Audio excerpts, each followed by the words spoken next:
What's up guys? We're here today with Sawyer Peacock and we're going to do our new series coming out, Hunting Heroes. We're just going to meet up with tons of hunters that I look up to and that motivate me to keep going. And so he's one of them, and we're going to ask him a couple questions, talk to him about hunting. So here we go. What got you into hunting? What got me into hunting? I guess just as a kid, the kids that I hung out with, my family, my dad, my uncle, just kind of got the whole family ordeal rolling. So we just started hunting. I remember as a little kid driving around in the truck. We were more road hunters than anything, and I kind of still am that. But I mean, that's kind of just what got it started. Just family, friends. We always up in the hill, just messing around. Yeah. What's your weapon choice? Like, if you would choose one weapon? I prefer the atlatl. No, I don't know, man. I mean, I loved bow hunting and I still do, but I suck at it. So, I mean, it's just so frustrating. And I've shot a couple deer with it, but it's tough. I mean, I don't know if I have like a personal favorite because I love to shoot things with rifles too. I like to shoot things with muzzleloaders. I've killed 6 deer with the muzzleloader and a handful with the rifle, a couple with the deer, and they're all fun. I mean, I don't know, anything that kills something is fun to me. So, as many people know, you started this foundation, like this Sheds for Santa. Can you explain what that is? Yeah, so 4 years ago now, I started a program. Our neighbors had broke his back. He was a trucker, so he wasn't able to work, and I just remember thinking, like, man, I want to be able to help this guy out for Christmas. So I called my buddy Cade and we were talking, and I know it's hard to ask for money around Christmas because it's, everybody comes up short around then. So I asked, says, what can we do that's different? And we started talking about sheds, and I just sold a pile of sheds, my first time ever selling, and I was like, man, everybody has a shed laying around. I was like, let's collect antlers and we'll donate them. So the very first year we didn't do any auctions or anything. We just collected antlers. We got like 85 pounds, just a little bit. $800 or $900, and we were able to buy for that family. I was like, that's pretty cool. So the next year we restarted, and we got up onto Instagram and Facebook and started promoting it, and we raised like $3,000, and I was like, whoa, that's crazy. And then I was just like, well, I'm gonna push it even harder. So last year I got in some companies and stuff like that and had them push it, and we raised like $28,000. Just like, it was crazy. So we've worked into our ways of doing like auctions and having companies donate and stuff like that. And so this year we're hoping to raise $50,000. We've got about another week and a half to raise it, so we'll see how it's going. We're up to like $25,000 now. So we're halfway there, but we're getting closer. But yeah, so we take all that money, we buy families Christmas. 100 families is our goal this year, so it's gonna be a lot of work, but we can get it done. Yeah.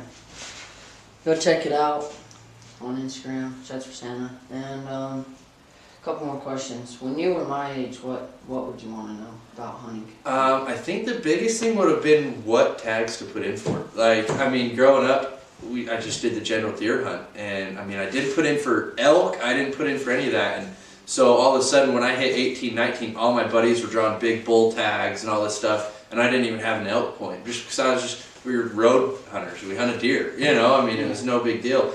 And so I wish I would have started that earlier of like, hey, you can start putting in for this state or this state. I mean, because I'd be halfway to drawing sheep tags throughout the states. I'd be halfway to drawing, the Arizona strip tag, where right now I'm going to be 40. So I wish that that's something I would have known a little bit more of, is like how to put in for tags, where to put in for tags. I just hunted the same area growing up my whole life, never put in for other tags. Yeah, you've been on some crazy adventures. Yeah, it's been fun. Some crazy people. What's your favorite? Man, favorites are tough for me because like every one of them's cool in its own aspect. Like I see cool places. It just depends. I mean, some of my favorites, like I went on a pheasant hunt this morning with my dad, and that's the first time I've done that, and that was just fun. That was like, at that moment, that was my favorite hunt I've ever done. My moose hunt this year, like that was such a goal and a dream of mine, when like I remember pulling the trigger and I'm like, I'll never top this. This is the coolest thing I'll ever do. But then I went and I filmed a 6-year-old shoot a sheep, and I'm like, all right, that's my favorite, So they're all my favorite. I mean, no matter how tough or how easy, just they all seem to be fun, and you learn something new, and I get to see cool new places. So they're all fun. I don't know. I guess I don't have a number one that I can think of.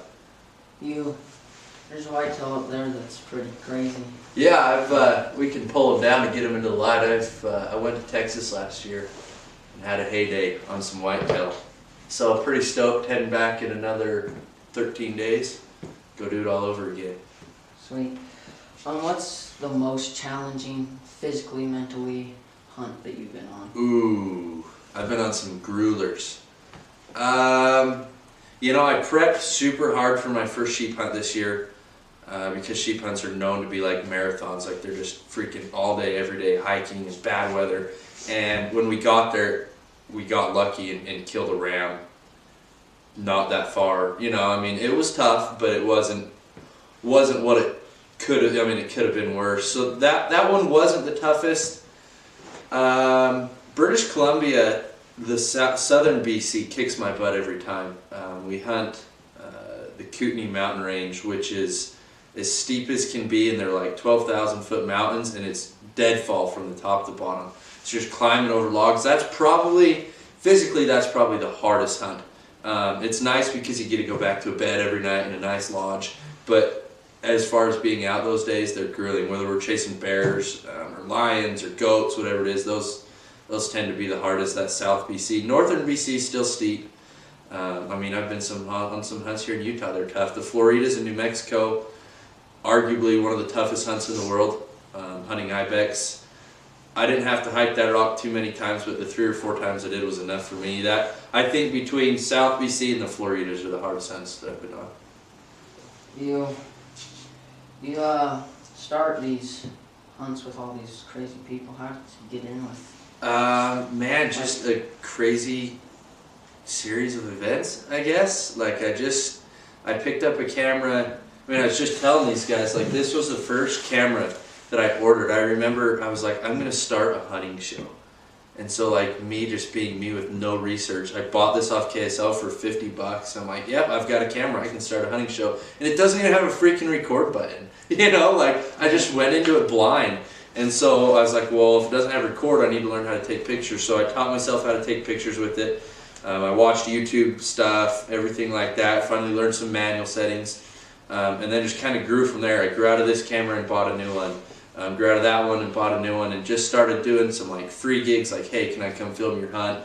Can I come film your hunt? I went to BC a couple times for free, just so I could kind of build my names. I learned how to edit, and then I just, as soon as you kind of get into that market and you get a couple cool videos made, there's a lot of people that want that done.